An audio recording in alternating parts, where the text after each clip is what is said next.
Sébastien après un blé et puis en vue d'une implantation d'orge d'hiver après. Donc vite fait sur le projet, en fait, nous on s'est réunis avec le CETA et le GEDA, accompagné, donc Quentin est là, Jean-François, tout ça.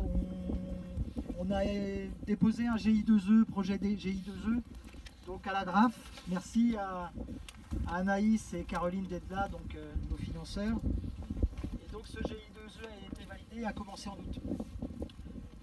Donc les objectifs principaux, bah, c'était surtout de rassembler tout le monde parce qu'on est dans un contexte d'agriculture, de conservation des sols. Et c'est vrai que ce n'est pas encore la majorité des agriculteurs qui sont dans cette voie-là.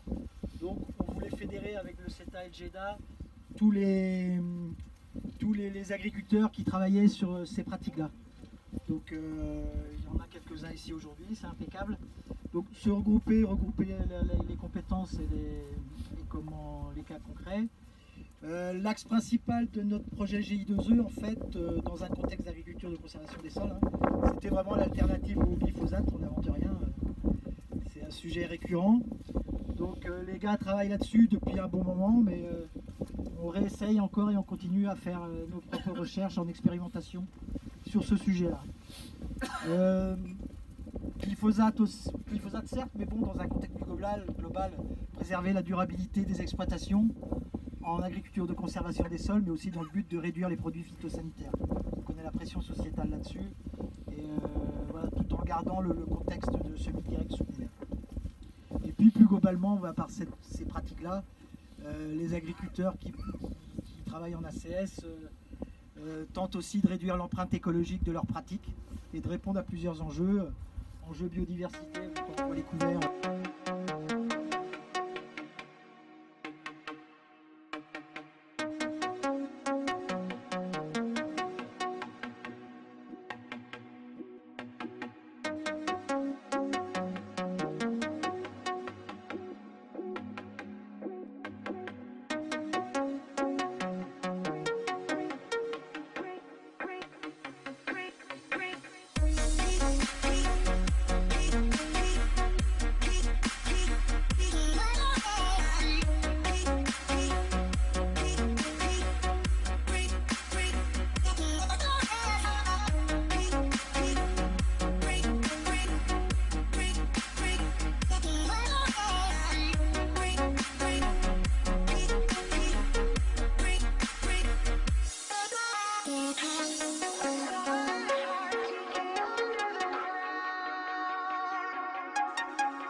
on en rendra.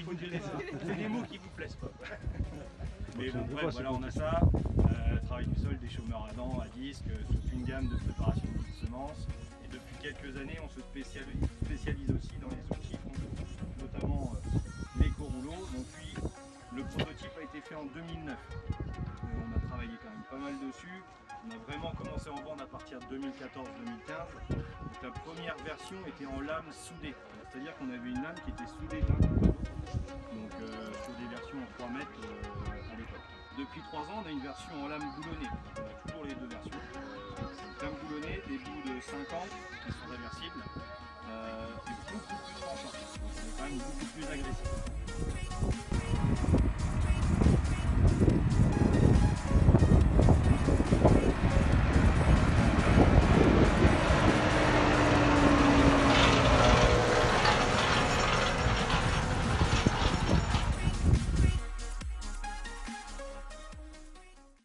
Waderstad, nom, donc, qui est un constructeur suédois dédié à l'innovation dans tout ce qui touche au sol et au semis.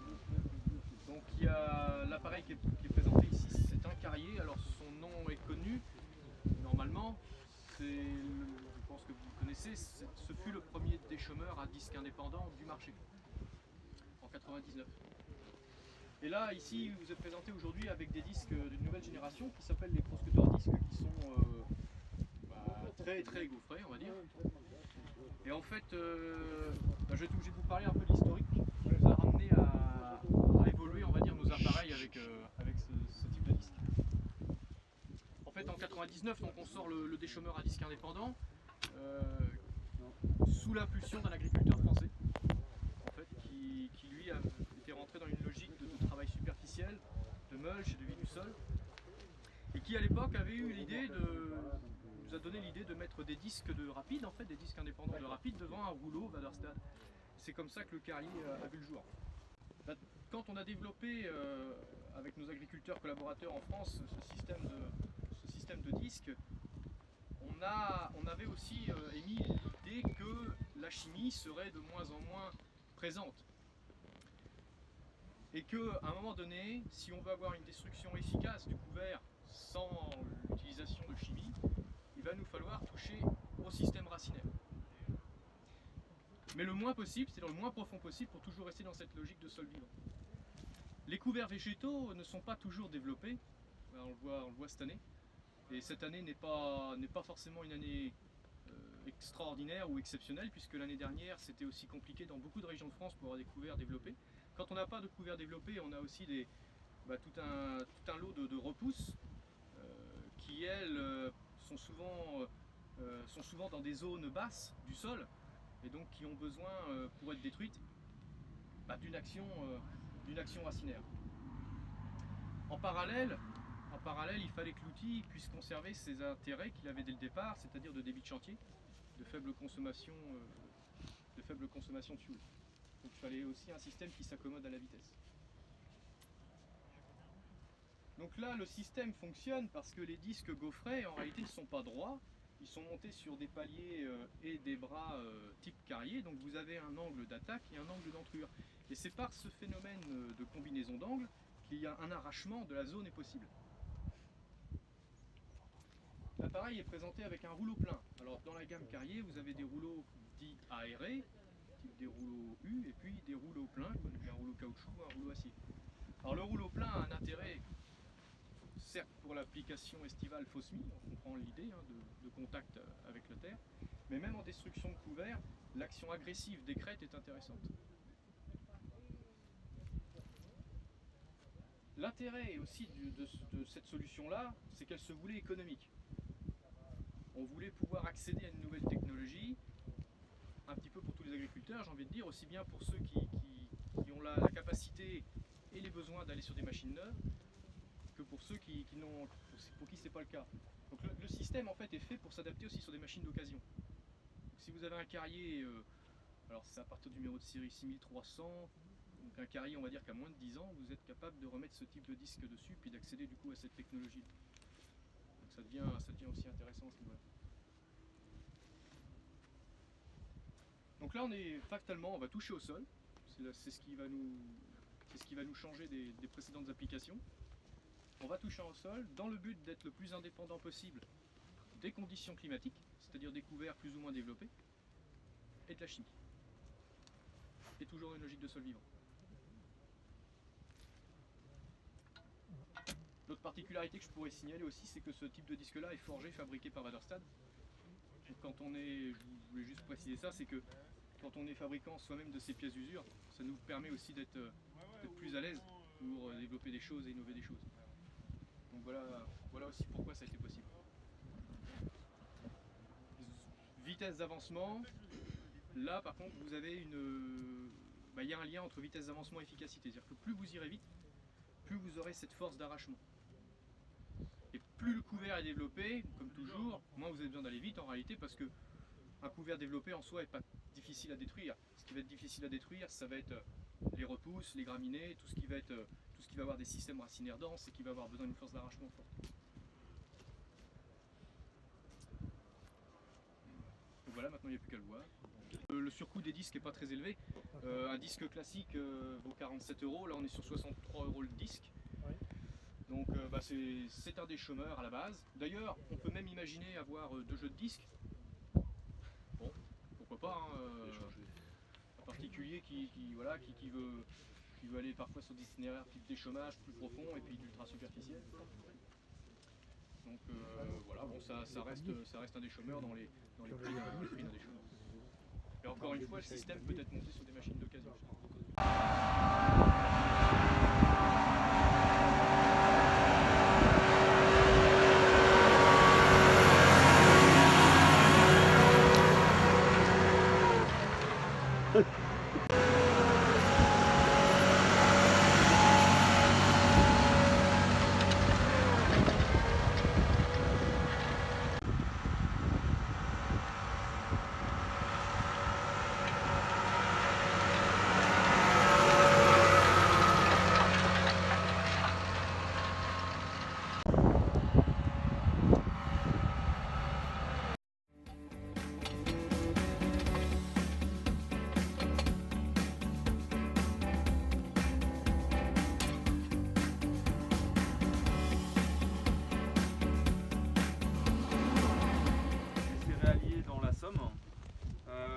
Il a repris en fait la maison du Roux, qui était connue pour les décompacteurs dans Michel. Il a développé une gamme de produits de semi direct, dont le rouleau crop que je présente aujourd'hui. Ses maîtres mots, c'est la simplicité et l'efficacité, tout en restant avec des prix de matériel assez faibles. Donc il est connu principalement pour cette machine-là et pour le semence direct et drill, le 15 Moradin. Aujourd'hui, donc on va vous présenter le rouleau double crop. Donc c'est un rouleau qui fait 430 de diamètre, avec des lames en ardox hélicoïdales qui sont en quinconce. C'est un rouleau qui fait 750 kg, qui a une conception très simple comme vous pouvez le voir. La seule option possible qu'on peut rajouter, c'est un support de masse dessus, et en fait il va réussir à travailler correctement par la vitesse. Voilà. Son but, c'est de vraiment pas toucher le sol et de ne pas agresser la terre. Voilà pour le rouleau. On va de 3 à 6 mètres et c'est un outil qui est dans les alentours de 5500 €. Voilà. Il existe aussi en plusieurs versions, donc on peut l'avoir celui-là en un seul rouleau, et on peut aussi avoir un modèle en rouleau plein avec DT, mais qui ne sont pas en ardox, donc tous ceux qui ont de la pierre ne peuvent pas s'en servir. C'est en fait de pouvoir mulcher davantage et de broyer beaucoup plus fin. C'est une conception irlandaise. On l'a amené pour la destruction des couverts végétaux. À la base, les gens qui veulent voir ce type d'outil travailler, c'est plus pour les prairies, pour vraiment couper les refus et faire du topping qu'on appelle, c'est-à-dire que